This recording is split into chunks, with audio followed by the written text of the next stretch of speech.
Story time. Okay, y'all about to see me cut my locks out. Cutting my locks out was a long story. 2 years ago, I thought I wanted to get locks. I wanted to get sister locks. I thought they looked very nice. So I started asking around, and just every person I saw with sister locks, I asked them like, who did your sister locks? How much were they? How much time did it take? And I asked around, and one lady, I was at the gym and I saw this lady and she had sister locks, and I said, your sister locks are so beautiful.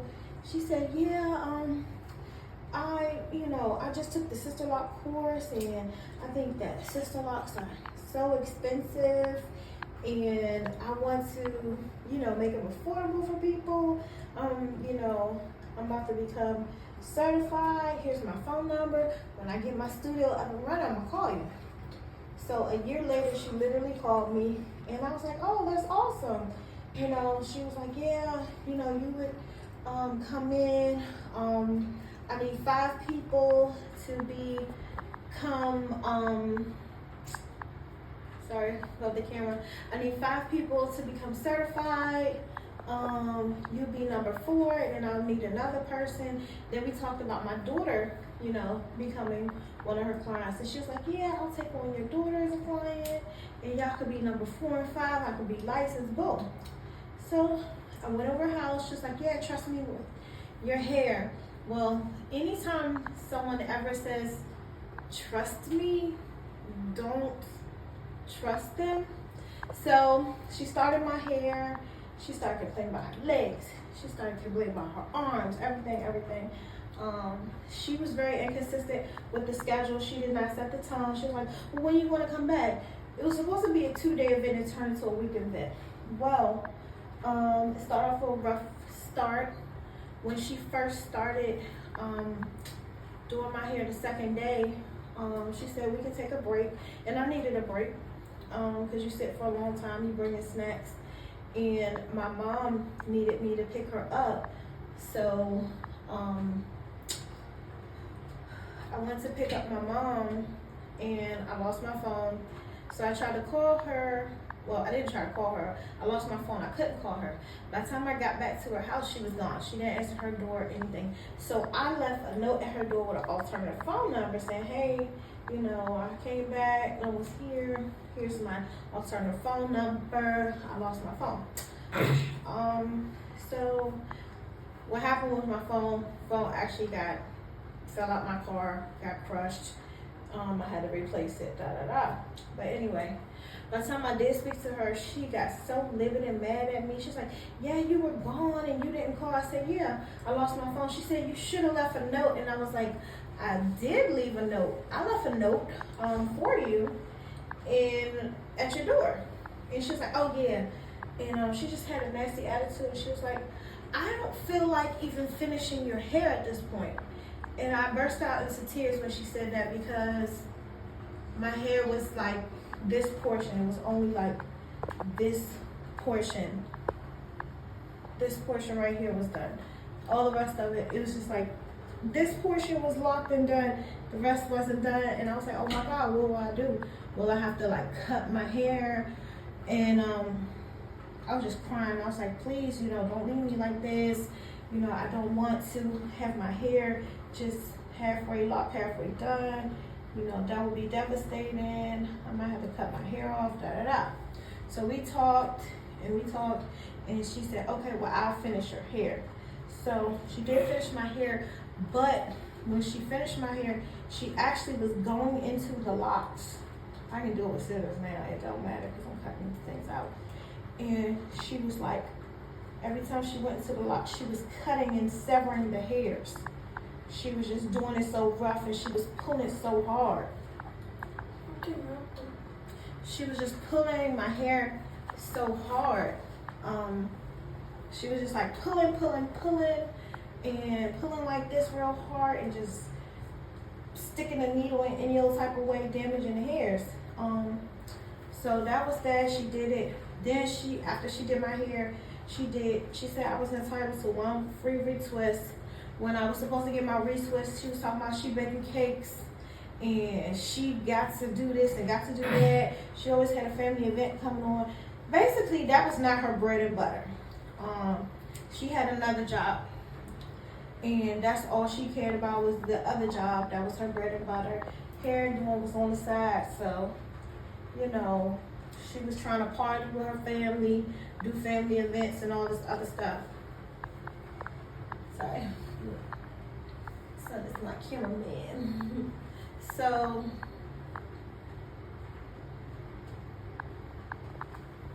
hold on, let me fix the camera.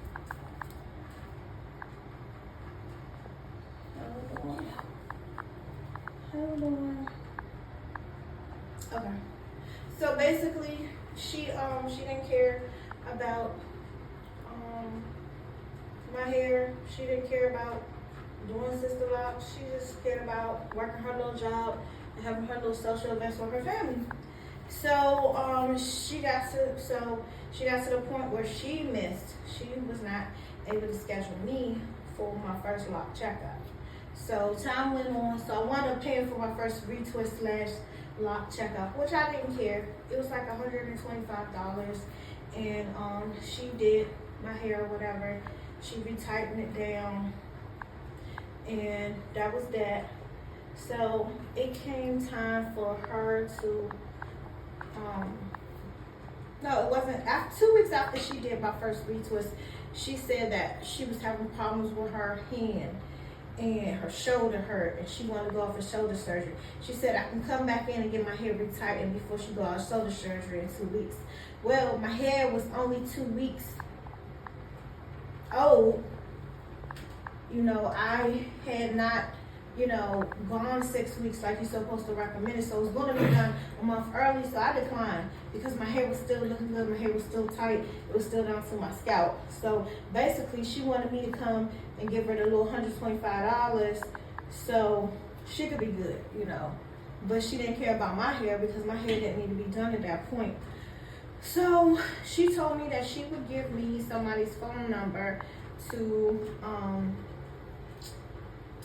do my locks, her lady. So she was supposed to give it to me. She never gave it to me. I tried to follow up with her.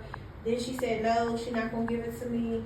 So I live in Southern Maryland. There's not many locticians.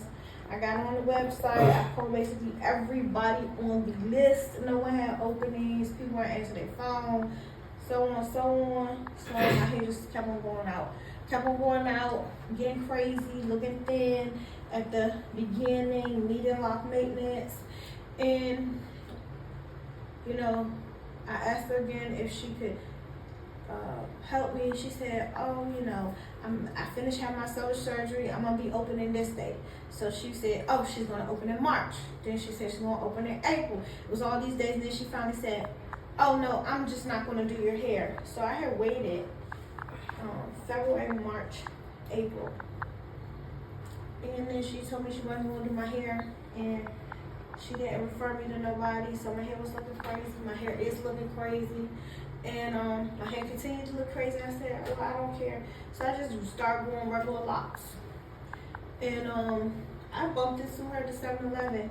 I wound up finding that the sister locks she did on my hair, by other people, they said they're not sister locks. They're more like micro twists. And I found out from her that my hair was not approved by the Sister Lock organization. She did it wrong. They said my parts were too triangular. And that's probably why I had so much breakage as well. In addition to her cutting my hair every time she was sticking the needle in. But, I had stuff like this going on. Holes in the locks. Like stuff like this going on, holes in the locks, But it was a mess. It was a hot mess. But it's about to be the new year, so I'm starting a new chapter. I'm cutting these locks out of my hair. I don't care no more. I'm going to go back to my straight style. It was nice to think for a minute that I would be free of the European hairstyles, and I would be free of going to the beauty supply stops and all that. But the truth of the matter is that First of all, it takes a long time to get your sister locks installed. Second of all, if you get sister locks, you're going to need to do your maintenance.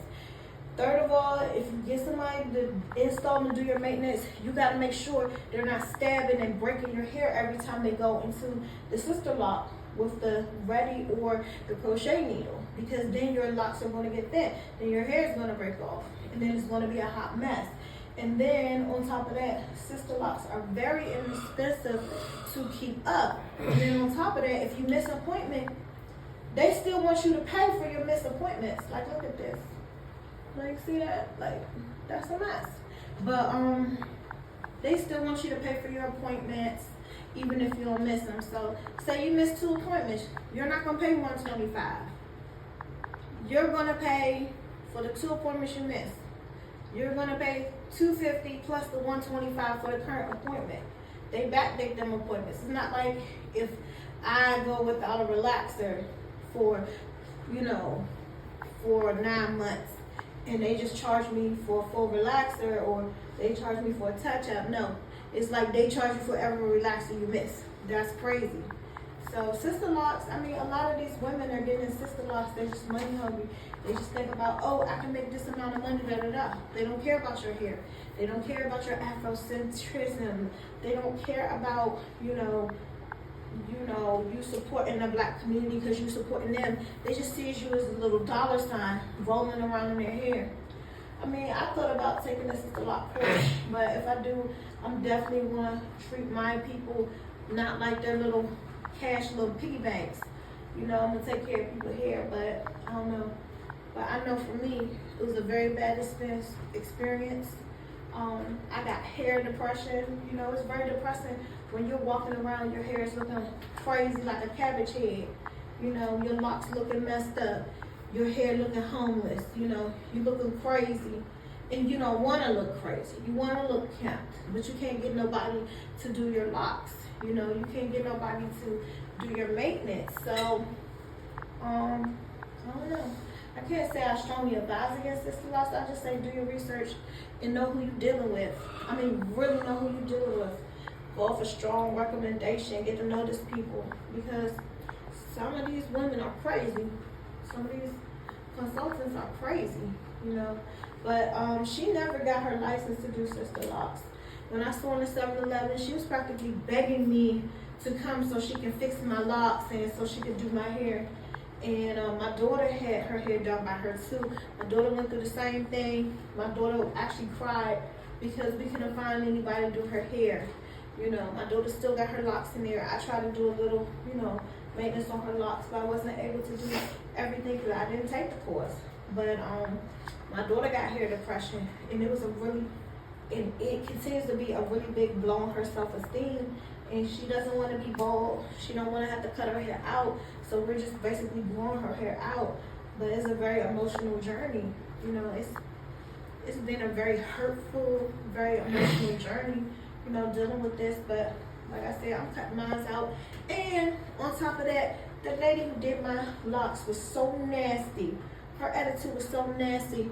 It's good for me to cut these locks out because I don't have to have that lady's work in my head. I don't have to carry her around with me.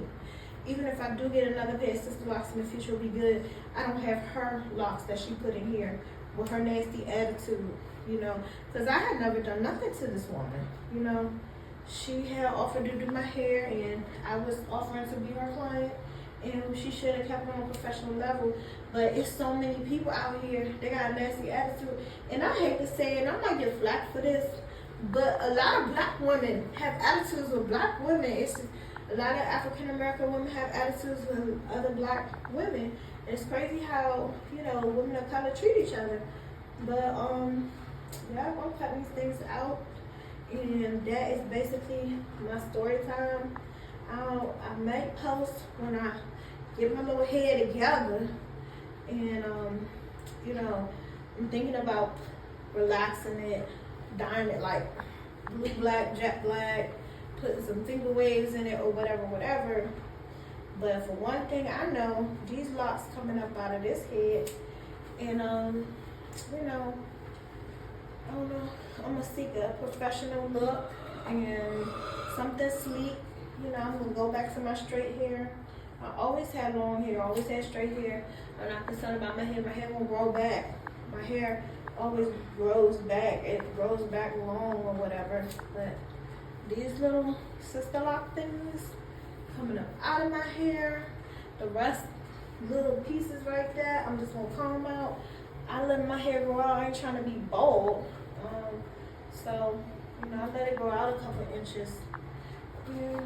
It feels sad, but it also feels good. It feels good because, like I said, I don't have to carry that person's work around me. I don't have to have hair depression anymore. And I can just move on. I can move on to a new chapter in my life. It's like when you cut your hair off, it's like you leave you behind, you know. And this, I'll show you in the end on my locks that I cut off. And this is not even all of them because I had been cutting locks off because I had failing locks in there, you know, that I had to cut out. And so I've been cutting all the failing out locks out little by little. So this is not all of them, but I'll show you how much hair it is that I'm cutting out.